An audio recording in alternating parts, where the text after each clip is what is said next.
Shalom, this is Yair Davidiy speaking to you from the land of Israel. We represent Brit-Am, an organisation that finds the lost 10 tribes amongst Western nations.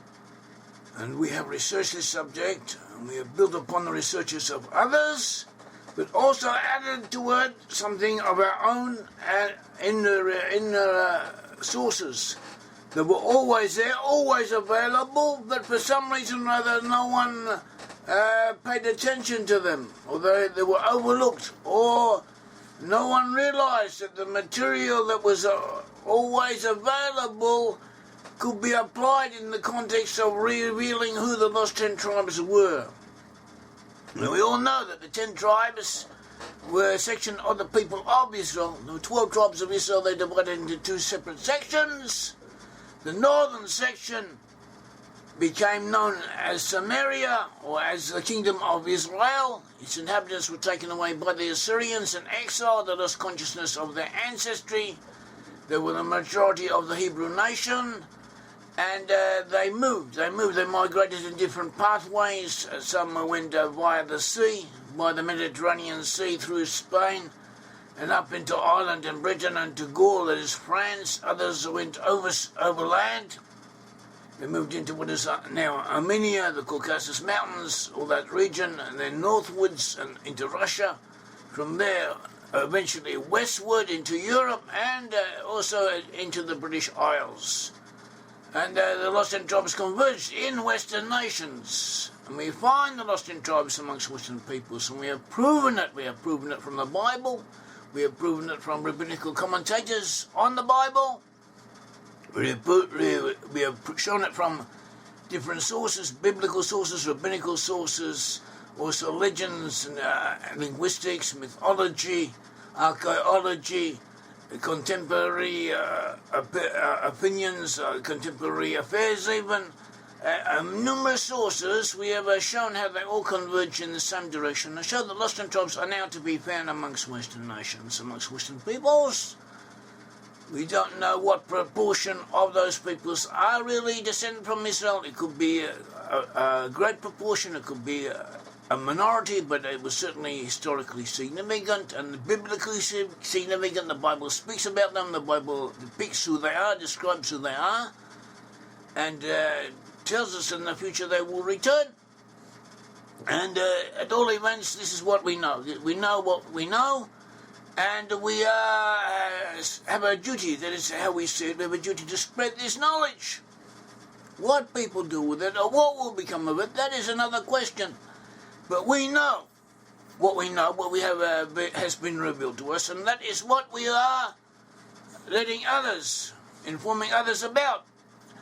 So amongst the 10 tribes, amongst the central lost 10 tribes who went to the west were people of so-called Celtic culture. The Celts were Celtic people. Celtic people were comprised of groups of different origins who converged together and received an overall cultural impress, one you could say. An analysis of Irish and of Welsh and of Gaelic in Scotland show that this language had a substratum, an underlying basis, when you could say, as shown by the grammatical points, different and other aspects as well as the vocabulary, that it was a language similar to Hebrew, upon which was interposed or imposed an Indo-European dialect, which too had some Hebrew additions to it. We also have legends, we have archaeological findings, and we have similarities, cultural similarities, including the similarities concerning the Druids. And this is what we're going to speak about today. We've already spoken about this in the past, so we're going to give a few more points and go over a few points already mentioned, because it's important and it's interesting and it's worth your while. The Druids were the priests of the Celts in Britain, in the West, in Britain and Gaul, and also in Ireland. Julius Caesar wrote about them. He said that the centre of the Druids was in Britain, that those in Gaul, that is present-day France, went to Britain to learn about it. As far as we know, that wherever there were Celts and dolmens, megalithic monuments, there were also Druids, and we're not certain about other areas of Celtic culture, whether there were Druids there or not. In German history, Germany was originally a Celtic area, and afterwards the Germanic tribes came in and imposed their language. But anyway, in German history from the 1600s, that is a late period, they assume, or perhaps they also had traditions, that that they too had Druids amongst them. Irish legends and mythology also speak about Druids having been amongst them, with them, and also they tell us of women who are also Druids. But what we have is what we're going on, that is concentrates upon Britain, with some additional aspects found from studies of ancient Gaul. As we said, the Druids were priests. The centre of Druid belief was in Britain. Within Britain itself, the Isle of Anglesey. Anglesey, it was once known as Mona. It is a large island off the coast of northern Wales. That was a Druid centre, probably the main Druid centre in the British Isles, perhaps in the whole world. Anglesey is close to the Great Ore Mine. The Great Ore Mine was a mine which produced copper. It was the largest copper producing area in the ancient world. It may well have produced copper for all of the Mediterranean civilization, or for a good portion of it. The same way as tin in Cornwall also supplied the ancient world with its needed alloy for the making of bronze. Bronze is an alloy of tin and copper, or mainly tin and copper, and bronze. We have the Bronze Age. Bronze was a very important metal in the ancient period.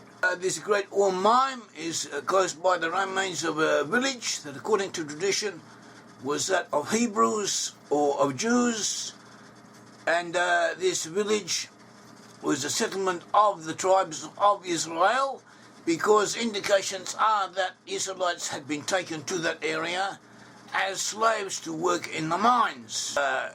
When the Assyrians conquered these northern Israelites, so they exiled the people to Assyria. Some of the people were given relative freedom and allowed to settle as farmers and as merchants and whatever within the Assyrian Empire. Some of them were conscripted or forced to join the Assyrian army and to serve in the Assyrian army, especially in the chariot forces. And others were forced to work as virtual slave labour, and Amos indicates that many of them were taken overseas to work in the Syrian or Phoenician colonies. And this has been confirmed by archaeological findings. The most recent archaeological evidence, or the opinions of academics who study this evidence, is that the Phoenicians were employed by the Assyrians. The Assyrians were not a great seafaring people, whereas the Phoenicians were. The Assyrians had conquered Phoenicia, and they more or less took over the Phoenician enterprises, in other words, allowed them to continue as they had been, even enabled them to expand, as long as they took orders from them and did it in coordination with them. And we also have the Philistines. The Philistines were a people who dwelt in the south of Judah, in the south of what is now the land of Israel. The Philistines came from, or were associated with civilization, Minoan civilization, Mycenaean civilization, with the Isles of Crete and Cyprus. And they too participated in this forced evacuation and transportation of Israelites to the west to work in mines and or on agricultural, large agricultural projects in Spain and also in Britain and probably elsewhere. The archaeological evidence shows that there was contacts, or there was a civilization in Scandinavia in the Bronze Age that was associated with the Minoans and had received colonists from the Minoan region. Amos tells us that the 10 tribes had been delivered to Edom. Edom was a descendant of Esau.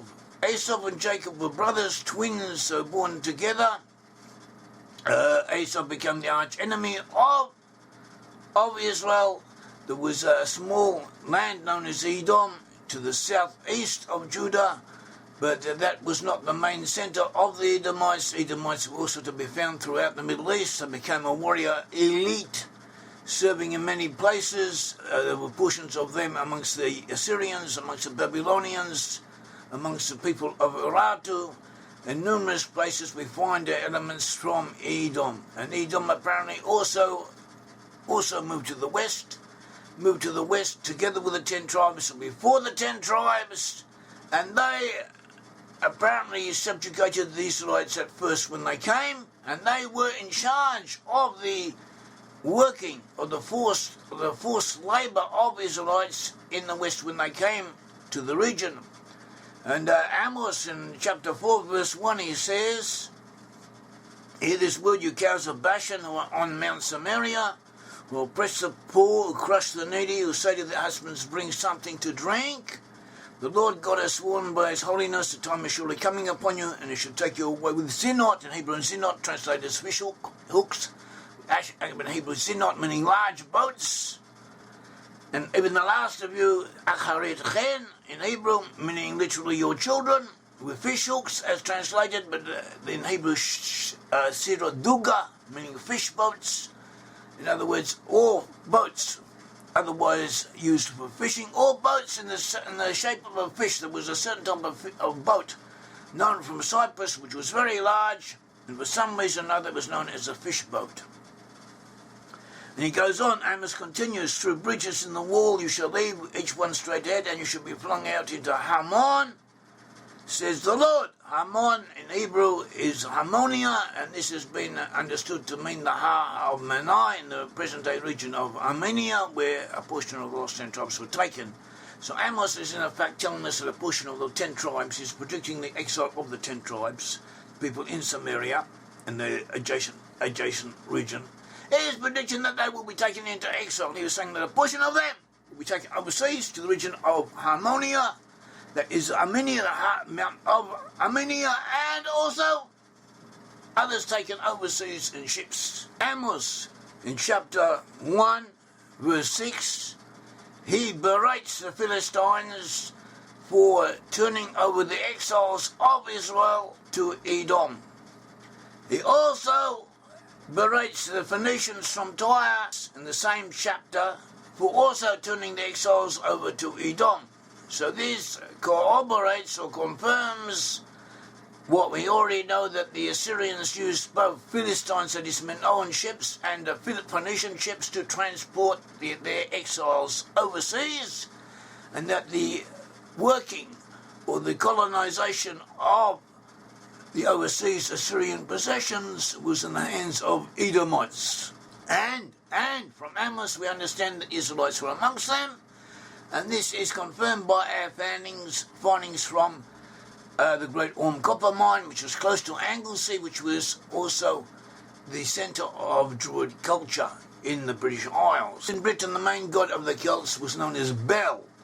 Bel was also worshipped throughout the Celtic area, also in Gaul, and Bel was known as the major god in the British Isles, at least in Ireland and in Britain. Bel is another form of the name Baal. Bel is how the name Baal was pronounced in Assyria and Babylon. Bel was the god who worshipped, the Druids worshipped in Britain and in Ireland. They also worshipped him in Gaul. But in Gaul there was another god named Isus. Isus is a form of the name Esau, and they apparently worshipped Esau in the Gaulish area, which is worth noting. Esau is another name for Esau. He was worshipped in Gaul. Esau was also later known as, according to experts, Esau became Odin, the worship of Odin, Odin was worshipped by the Scandinavian and the Germanic peoples. Odin was also associated with the Celtic culture in some ways. The name Odin is a form of the Hebrew Edom. Odin was also known as Kos. Kos was another name for Edom in the Middle East, or at least the Edomites in the southeast of Judah worshipped a god name known as Kos, and Kos is at least theoretically understandable as being a form of the pronunciation of the name of Esau in their dialect. Esau had a guttural sound which could have become Kos, and the fact that they worshipped a god by this name, and that this name was another name for Edom, also known as Odin or Edom, confirms it. The Druids in the West, a parallel group is known from Judah, sociologically and politically. We find in the Book of Kings, how Jeroboam changed the religion of the northern Israelites after he separated from Judah, and he introduced pagan customs, the worship of golden calves in Bethel and in Dan, and he also elevated people from the lower sections or from the extremities of society to become the priests instead of the Levites. Consequently, all of the Levites went to Judah. But nevertheless, the basic structure, social structure, remained the same. Only the personnel who fulfilled the different functions had been changed. So these apparently became the Druids, or the forerunners of the Druids. The Israelites from the 10 tribes have been exiled because they went in the ways of the nations around them. They worshipped foreign gods, as we're told in 2 Kings 17, verses 9 to 12, as it says that children of Israel did secretly against the Lord their God things that were not right, and they built for themselves high places in all their cities, from watchtower to fortified city. They set up for themselves sacred pillars and wooden images on every high tree, on every high hill, and under every green tree. And they burnt incense in all high places, like all nations, like the nations whom the Lord had carried away before them. And they did wicked things to provoke the Lord to anger, for they served gods of which the Lord had said to them, you shall not do this thing. So here we see that before the Israelites were exiled, they went in the ways of the nations around them. These are the Canaanite peoples, the Middle Eastern peoples, that aspects of their civilization, of their worship. They had worshipped sacred pillars, wooden images, had groves under every green tree, and they also had high places, and so on. And these practices were to be continued in the West in what is known as the religion of the Druid people, of the Druid priests. The Druids had a mixture of Hebraic and Middle Eastern cultural elements. The Druids fulfilled a function in society similar to that of the sages and the Pharisees. In Judah, both groups were a separate class, not more than a clique of priests. Both groups dealt with public affairs. Both groups used the weapon of public ostracism. They used the weapon of public ostracism to enforce their authority. Public ostracism, that means that anyone who disobeys or does not behave himself is shunned, is publicly shunned, and is set aside by the community, and no one speaks to him, no one has any converse with him, and this is a very effective weapon. We also find this amongst the Amish religious group in the USA, and they also use this weapon to this day. This ostracism also includes the exclusion from sacrifices, both amongst the rabbinical authorities and amongst the Druids. Both the Druids and the sages, that is, the rabbinical authorities, were held in great honour. Both did not go to war. Both were exempt from taxation. And both required a long period of training, as well as committing a great deal of laws and of traditions to memory. They concentrated on memorizing their material, what they had to learn, and to going over it orally, verbally, and this is part what they were known for. They were also proficient in studying the stars, in healing people, in natural sciences. So these are parallels that existed, or a class of the Druids were known as Samnothei, which may be related to the name of Simeon, one of the tribes of Israel. They also had judges known as Saroni. This is similar to the name given for a local judge in Hebrew. The Philistines were known for being ruled by Seronim, by singular Seron, which is in effect the same word. So here we have a link both to the Hebrew language and also to Philistine culture, which is consistent with the Philistines having been instrumental in transporting them to the west. We should know that during the Druid period, Britain was often known as Samothea. Samothea is similar to the name Shmada, from Gilead of Manasseh, one of the tribes of Israel. Islet Samus, an authority in Britain in the 1600s, who did study Asian traditions and was someone who should be respected for his learning. He traced the Druids to Abraham and the oaks of Mamre, because the Druids held the oak to be a sacred tree, and the forefathers of the Israelite nation did not necessarily consider the oak to be a sacred tree, but they revered it. They frequently used it. They used it as a central place. They accorded it respect. Samuel claims that the Druids imitated the practices of Abraham but corrupted them.